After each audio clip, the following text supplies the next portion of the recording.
It was Socrates who said that the unexamined life is not worth living. I prefer to think of this in a more positive light, that an examined leadership style is more congruent and coherent, drawing upon personal values and beliefs, so that leadership is an expression of who we are as a person. This examination of preferences through reflexivity encourages you to evaluate the assumptions that underpin your leadership practice. You're able to see your preferences and blind spots and the occasions where they are inconsistent or poorly aligned with the needs of yourself and others. In reflecting on your practice, it's not with a view to getting it right, because that suggests that there may be times when you get it wrong. It's more concerned with gaining perspective and understanding and increasing choice with a view to becoming more effective. We're going to start by exploring a number of these ideas, along with undertaking some questionnaires to gain further insight.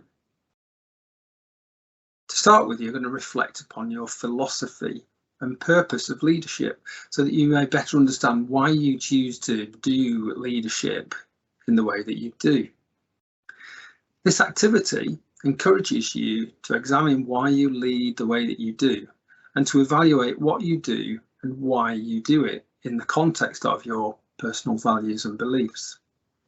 It's intended to enable you to develop a personal style or brand. Equally, though, it's not intended to validate your current approach. Leadership's a dynamic and responsive practice that adapts, and this process is one of encouraging learning and growth.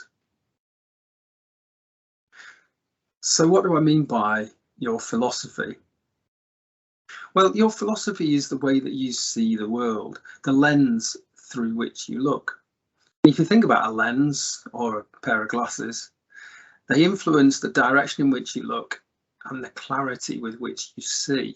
They determine what you see and equally what you don't see, so your blind spots. Arguably, there's no such thing as a view from nowhere. In other words, your view is determined by the values and beliefs that you hold, the assumptions that you make, and the information that you see and that you miss. So what's your philosophy in relation to leadership, and how might you go about identifying it? What we're going to do is ask lots of questions that help you to understand the lens through which you're observing the world. So to start off with, ask yourself, what are the underpinning values and beliefs that influence the choices that you make as a leader? What is it that's really important to you and would take priority over everything else? And if you were thinking about passing on your knowledge and skill, what would you impress upon others as being of most significance in a life well lived? By way of example, I believe that we all have a responsibility to make life a little bit easier for each other. Now, that could be contrasted with someone else's view of a dog-eat-dog world where we're all in competition with each other. And these differing values will have an impact on the ways that we interact in the world, the ways in which we treat other people, and the way in which we choose to lead. In trying to identify these personal values and beliefs, you could ask yourself what actions or behaviours you see in others that you react to strongly, either in a positive or negative way. The things that make us angry, for example, could be occasions when someone has crossed a line or one of your values has been transgressed. It's worth noting that we are all operating within a set of professional norms, but the question here is, what is it that makes you, you? The next question is about what assumptions you make about people collectively and the ways that they operate in the world. What values and behaviours do you assume to be common to all people? What is it that you expect of other people? And why do you presume do people behave the way that they do? It's worth noting the scope of your response in relation to these questions, and it's likely to be limited to people you have experienced. And so even though you might be drawing upon lots of different experiences, it's unlikely that your interpretation is going to apply to all people. Finally, in thinking about your philosophy of leadership, think about some of the theories of practice that resonate for you. So what do I mean by a theory of practice? I mean, what are the approaches that you take as being appropriate to your leadership style? So if you've got some prior knowledge or experience of leadership theory, it might be that you typically resort to a particular style or approach or model or theory that just feels right to you. It seems to resonate for you, and you get the sense that this is the right thing to do. Just have a think about what's implicit within those models and theories that mean they really work for you and feel aligned to your values, your philosophy. The combination of these factors will provide insight into both your philosophy and the lens through which you see leadership and the factors that keep you on track. I'd encourage you to pause this recording now so that you can explore your philosophy of leadership.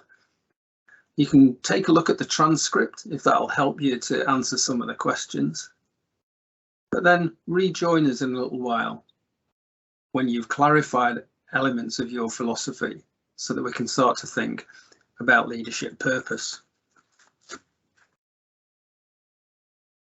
Welcome back. So you now have some insight into your philosophy, but what's the purpose of leadership? In trying to answer this question, you're endeavouring to articulate what leaders achieve, whether that's for their team, their project, their organisation, their sector, or perhaps even for themselves. Understanding purpose is a key part of personalising leadership, of placing our own hallmark on our leadership style. And it gives us a measure of whether we've done a good job when we compare ourselves to the purpose that we believe in. Now, you could rely on definitions of leadership, such as a process of social influence, which maximizes the efforts of others towards the achievement of a goal. But there are as many definitions of leadership as there are people trying to define it. And they tend to be very dry and abstract, lacking any real personality.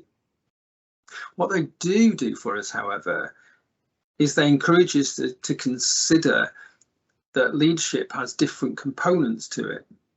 So it's about both the process, so what a leader does, as well as the outcomes, what a leader achieves. In order to help you think through the purpose of leadership, ask yourself these questions. What tells you when leadership has been successful?